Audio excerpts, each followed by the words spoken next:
Hi hello friends, welcome back. Premam സീരീസിൻ്റെ എല്ലാ എപ്പിസോഡും ഞാൻ ഈ ഒരു ചാനലിൽ അപ്ലോഡ് ചെയ്യാറുണ്ട്.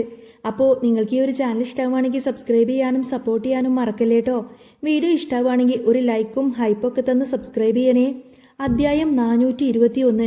താൻ അശ്വിനോട് ചെയ്ത ക്രൂരതകളെല്ലാം തന്നെ സിദ്ധാർത്ഥിന് അറിയാമെന്നുള്ള ആ ഒരു വിഷയം ലാവണ്യ വല്ലാതെ അടിമുടി അങ്ങ് തളർത്ത് കളഞ്ഞു. പിന്നെ ആ ലാവണ്യ വീട്ടിൽ നിന്നും ഇറങ്ങി. ലാവണ്യയെ നോക്കി ഗീതാമ്മ പുച്ഛിച്ചുകൊണ്ട് തന്നെ പറഞ്ഞു, നീ ഇതൊന്നും അർഹിക്കുന്നില്ല എന്ന്. ഗീത അവളുടെ മുഖത്ത് നോക്കി തന്നെ പുച്ഛിച്ചു. സ്വന്തം ഭാഗത്തുള്ള തെറ്റുകളൊന്നും കേൾക്കാനും അംഗീകരിക്കാനും അന്ന് അവർ തയ്യാറായതേയില്ല. അങ്ങനെ ഹോസ്പിറ്റലിൽ പോയ അശ്വിൻ തിരികെ വീട്ടിലേക്ക് വന്നു. ചില വിഷയങ്ങളെല്ലാം തന്നെ അശ്വിൻ ഓർത്തെടുക്കാൻ തന്നെ ശ്രമിച്ചു. അവൻ്റെ മനസ്സിന് സങ്കടം താങ്ങാവുന്നതിലും അപ്പുറമായിരുന്നു. സങ്കടം വന്നു കഴിഞ്ഞാൽ അവൻ ഒട്ടും തന്നെ കഴിയാതെ അങ്ങനെ ഷോക്കായിട്ട് അവനിങ്ങനെ നിൽക്കും. അവനുള്ള ചെറിയ ചെറിയ മാറ്റങ്ങളെല്ലാം തന്നെ മല്ലികാമ്മ ശ്രദ്ധിച്ചു. അപ്പോൾ അശ്വിൻ മല്ലികാമ്മയോട് ചോദിക്കുന്നുണ്ട്, മല്ലികാമ്മേ, എന്നെ ആരെങ്കിലും ഉപദ്രവിക്കുമോ?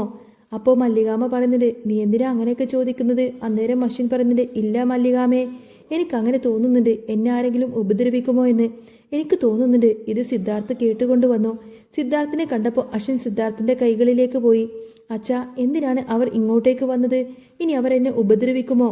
സിദ്ധാർത്ഥിനോട് അങ്ങനെ ചോദിച്ചപ്പോൾ നീലിമ പറയുന്നുണ്ട്, ഇല്ല മോനെ, അച്ഛൻ അവർക്ക് നല്ല ശിക്ഷ തന്നെ കൊടുത്തു. അവർ പറഞ്ഞു വിട്ടു, മോൻ ആരെയും ഉപദ്രവിക്കില്ല എന്ന് പറയും. സിദ്ധാർത്ഥിന്റെ ഭയം നീലിമയിലേക്കും സിദ്ധാർത്ഥിലേക്കും പകർന്നു. എന്തു തന്നെ വന്നാലും ഞാൻ അശ്വിനെ സംരക്ഷിക്കുമെന്ന ഉറപ്പിലായി. സിദ്ധാർത്ഥും നീലിമയും അശ്വിനെ ഒരുപാട് ആശ്വസിപ്പിക്കാൻ ശ്രമിച്ചു. എന്നെ മറികടന്നിട്ട് നിന്നെ ആരും ഉപദ്രവിക്കാൻ വരില്ല എന്ന് നീലിമ അവന് വാക്ക് കൊടുത്തു. അച്ചു നല്ല സ്ട്രോങ് ആയ ആൺകുട്ടിയല്ലേ, ഇനി നമുക്ക് നല്ല സ്ട്രോങ് ആവണം. അതിന് ആദ്യം നമ്മൾ ഫുഡ് കഴിക്കണം. ഇങ്ങനെയെല്ലാം പറഞ്ഞ് അശ്വിൻ തൻ്റെ ഡാഡിക്കും വിശക്കുന്നുണ്ട്, അപ്പോൾ നമുക്ക് പോയി ഭക്ഷണം കഴിച്ചാലോ എന്ന് ചോദിച്ചപ്പോൾ അശ്വിൻ തലയാട്ടി. അങ്ങനെ എല്ലാവരും ഉള്ളിലേക്ക് പോയി. അന്നത്തെ രാത്രി നീലിമ ആയിരുന്നു അന്ന് വീട്ടിൽ ഭക്ഷണം പാചകം ചെയ്തിരുന്നത്.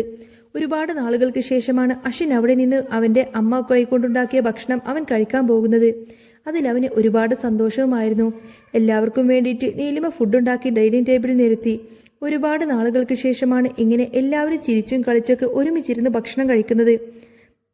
അതുകൊണ്ട് തന്നെ മല്ലികാമ്മ പറഞ്ഞു, നമുക്കൊരു ഫോട്ടോ എടുത്താലോ എന്ന്. ഇങ്ങനെ നീലിമയും സിദ്ധാർത്ഥും ഒരുമിച്ചുള്ള ഫോട്ടോ എടുക്കുന്നത് നമുക്ക് ഫോണിൽ പകർത്താമെന്ന് മല്ലികാമ്മ ചോദിച്ചു. ശരി എന്ന് സിദ്ധാർത്ഥവും നീലിമയും പറഞ്ഞു. സിദ്ധാർത്ഥ് തൻ്റെ കുടുംബത്തോടൊപ്പം സന്തോഷകരമായ ഒരു ജീവിതം നയിക്കുകയാണെന്ന് സൂചിപ്പിക്കുന്ന ഒരു ഫോട്ടോ ആയിരുന്നു അത്. എല്ലാവരും ഫുഡ് കഴിച്ചു കഴിഞ്ഞു. നീലിമ തൻ്റെ ബാൽക്കണിയിലേക്ക് പോയി. ഒരുപാട് നേരം ആ ഒരു ഫോട്ടോ നോക്കിക്കൊണ്ടിരുന്നു. പെട്ടെന്നാണ് പിറകിൽ നിന്നും ആരോ ഒരാൾ വന്നിട്ട് ആലിംഗനം ചെയ്യുന്നത്. നീലിമക്കത് മനസ്സിലായി, അത് സിദ്ധാർത്ഥ് തന്നെയാണ് എന്ന കാര്യം. സിദ്ധാർത്ഥ് നീലിമയോട് ചോദിച്ചു, നീ എന്താ ഇവിടെ ചെയ്യുന്നത്? നീ എന്തിനാണ് ഇവിടെ നോക്കി നിൽക്കുന്നത്? അന്നേരം നീലിമ സിദ്ധാർത്ഥിൻ്റെ കൈകൾ പിടിച്ചുകൊണ്ട് പറഞ്ഞു, എത്ര പുഞ്ചിരിയോടുകൂടിയാണ് നമ്മളെല്ലാവരും ഇരിക്കുന്നത്, എത്ര സന്തോഷമായിട്ടാണ് കുറച്ചു നേരത്തേക്ക് നമ്മൾ ഇരിക്കുന്നത്. എന്നും ഇതുപോലെ ആയിരുന്നുവെങ്കിൽ. ചിത്രം നോക്കി ഫോൺ സിദ്ധാർത്ഥിൻ്റെ നേരെ നീട്ടിക്കൊണ്ട് തന്നെ നീലിമ പറഞ്ഞു, നമ്മുടെ ജീവിതം ഇതുപോലെ ആയിരുന്നുവെങ്കിൽ. സിദ്ധാർത്ഥ് ഒന്ന് നോക്കി പുഞ്ചിരിച്ചു. സിദ്ധാർത്ഥ നീലിമയുടെ കെട്ടിയ മുടികളെല്ലാം തന്നെ അഴിച്ചു വിടർത്തി. ആ മുടിയിലേക്ക് സിദ്ധാർത്ഥ മുഖം കുത്തി. നീലിമ പറയുന്നുണ്ട്, നമ്മൾ എത്ര സന്തോഷന്മാരാണ്. രണ്ടുപേരും ആകാശത്തിലെ നക്ഷത്രങ്ങളെ നോക്കിയിട്ട് ഓരോരോ കാര്യങ്ങൾ പറഞ്ഞുകൊണ്ടേയിരുന്നു. അവർ രണ്ടുപേരും മുന്നോട്ട് നടന്നു. അശ്വിൻ മല്ലികാമ്മയോട് ഹോസ്പിറ്റലിലെ ഒരുപാടധികം വിശേഷങ്ങൾ തിരക്കുന്നുണ്ടായിരുന്നു. ഒരുപാട് വിശേഷങ്ങൾ പറയാനും ഉണ്ടായിരുന്നു. ഇത് കണ്ടിട്ട് നീലിമക്കും എല്ലാവരുടെയും മുഖത്ത് ഭയങ്കര അങ്ങ് സന്തോഷം കുതിച്ചുയർന്നു. നീലിമ പോയി അശ്വിൻ എന്ന് വിളിച്ചപ്പോൾ അശ്വിൻ മെല്ലെ തല ഉയർത്തി. നീലിമ പറയുന്നുണ്ട്, അശ്വിൻ, നീ പോയിട്ട് കിടന്നുറങ്ങുമോനെ, ഒരുപാട് സമയമായില്ലേ? അശ്വിൻ മറുപടി നൽകി.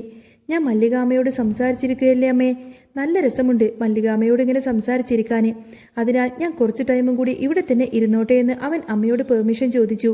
മല്ലികാമ്മ അശ്വിൻ്റെ തലയിൽ തലയോടിക്കൊണ്ട് തന്നെ പറഞ്ഞു, അമ്മ പറഞ്ഞത് അനുസരിക്കുമോലെ, സമയമായില്ലേ, നമുക്കിനി ബാക്കിയുള്ള കാര്യങ്ങളൊക്കെ നാളെ സംസാരിക്കാം. അത് കേട്ടപ്പോൾ അശ്വിൻ അമ്മയോടൊപ്പം മുറിയിലേക്ക് പോയി.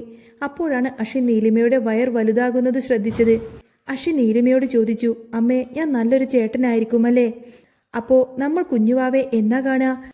എങ്ങനെയാണ് അത് വളരുക? അങ്ങനെ ഒരുപാടധികം സംശയവുമായിട്ട് നീലിമയുടെ അടുത്തേക്ക് ചോദിച്ചിരിക്കുകയായിരുന്നു അശ്വിൻ.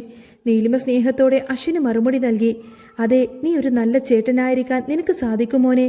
എന്തെല്ലാം കാര്യങ്ങൾ ഉണ്ട് എന്നതൊക്കെ നീ ബേബിക്ക് പറഞ്ഞു കൊടുക്കണം. നല്ല നല്ല കാര്യങ്ങളെല്ലാം തന്നെ നീ ബേബിക്ക് പറഞ്ഞു കൊടുക്കണം എന്ന് സ്നേഹത്തോടെ തന്നെ നീലിമ അവനോട് മറുപടി പറഞ്ഞു. ഇത് കേട്ടപ്പോൾ അശ്വിൻ്റെ കണ്ണുകളെല്ലാം തന്നെ നിറഞ്ഞൊഴുകി. അശ്വിൻ നീലിമയോട് വീണ്ടും ചോദിച്ചു, അമ്മേ, ബേബിക്കുള്ള കളിപ്പാട്ടങ്ങളും ഡ്രസ്സും എല്ലാം വാങ്ങിക്കാൻ അമ്മ എന്നെ സഹായിക്കാമോ? നീലിമ പറയുന്നത് നമ്മൾ 3 പേരും ബേബിക്കുള്ള ഡ്രസ്സും ടോയ്സും ഒക്കെ വാങ്ങിക്കൊടുക്കുമെന്ന്. വീണ്ടും സ്നേഹത്തോടെ നീലിമ പറഞ്ഞു. അന്നേരം അശ്വിൻ വീണ്ടും ചോദിക്കുന്നുണ്ട്, അമ്മേ എന്നെയും ബേബിയെയും ആരെങ്കിലും ഉപദ്രവിക്കുമോ എന്ന്. അമ്മയുടെയും മകന്റെയും ആ ഒരു സംസാരം കേട്ട് വാതിൽക്കൽ സിദ്ധാർത്ഥ നിൽക്കുന്നുണ്ടായിരുന്നു. അത് കണ്ട് അവൻ മുന്നോട്ട് തന്നെ വന്നു. നീലിമയുടെ തോളിലൂടെ കൈയിട്ടുകൊണ്ട് തന്നെ അവൻ മകനെ അടുത്ത് നിർത്തി. സിദ്ധാർത്ഥ വീണ്ടും അശ്വിനോട് പറഞ്ഞു, ഞാൻ പറഞ്ഞില്ലേ മോനെ, മോനും അമ്മയും എപ്പോഴും ഞാൻ കൂടെ ഉണ്ടായിരിക്കും. ഞാൻ നിങ്ങളുടെ കൂടെയുള്ളപ്പോൾ നിങ്ങളാരും ഒന്നും ചെയ്യില്ല. അങ്ങനെ പറഞ്ഞുകൊണ്ട് തന്നെ സിദ്ധാർത്ഥ് അശ്വിൻ്റെ നെറുകയിൽ ഒരു ഉമ്മ കൊടുത്തു. കുട്ടിയോട് എങ്ങനെ സംസാരിക്കണമെന്നും കുട്ടികൾക്ക് എന്ത് ചെയ്യണമെന്നതൊക്കെ സിദ്ധാർത്ഥിന് അറിയാമായിരുന്നു. കാരണം അശ്വിൻ അവൻ്റെ ലൈഫിലേക്ക് വന്നപ്പോൾ ഒരുപാടധികം കാര്യങ്ങൾ ചെയ്തു കൊടുത്തിട്ടുണ്ടായിരുന്നു സിദ്ധാർത്ഥ്. മോനെയും അമ്മയും എപ്പോഴും സംരക്ഷിക്കും. ഒരാളും നമ്മുടെ ഫാമിലിയിൽ വന്നിട്ട് നമ്മളെ ഉപദ്രവിക്കില്ല മോനെ. സിദ്ധാർത്ഥ് വീണ്ടും അവൻ്റെ ഭയം മാറ്റാനായി ഓരോരോ കാര്യങ്ങൾ പറഞ്ഞുകൊണ്ടേയിരുന്നു. അശ്വിൻ്റെ മനസ്സിൽ എന്തോ ഒരു ഭയം കടന്നു കൂടിയിട്ടുണ്ട് എന്ന കാര്യമെല്ലാം തന്നെ സിദ്ധാർത്ഥിന് മനസ്സിലായി. അങ്ങനെ സിദ്ധാർത്ഥിനെ അശ്വിൻ ഇങ്ങനെ ആശ്വസിപ്പിക്കുന്നതും കാണിച്ചുകൊണ്ടാണ് കേട്ടോ എപ്പിസോഡ് പൂർണ്ണമാവുന്നത്. നിങ്ങൾക്ക് ഈ ഒരു ചാനൽ ഇഷ്ടമാവുകയാണെങ്കിൽ സബ്സ്ക്രൈബ് ചെയ്യാനും സപ്പോർട്ട് ചെയ്യാനും മറക്കല്ലേ. നെക്സ്റ്റ് വീഡിയോ ആയിട്ട് ഉടനെ വരാം. ബൈ.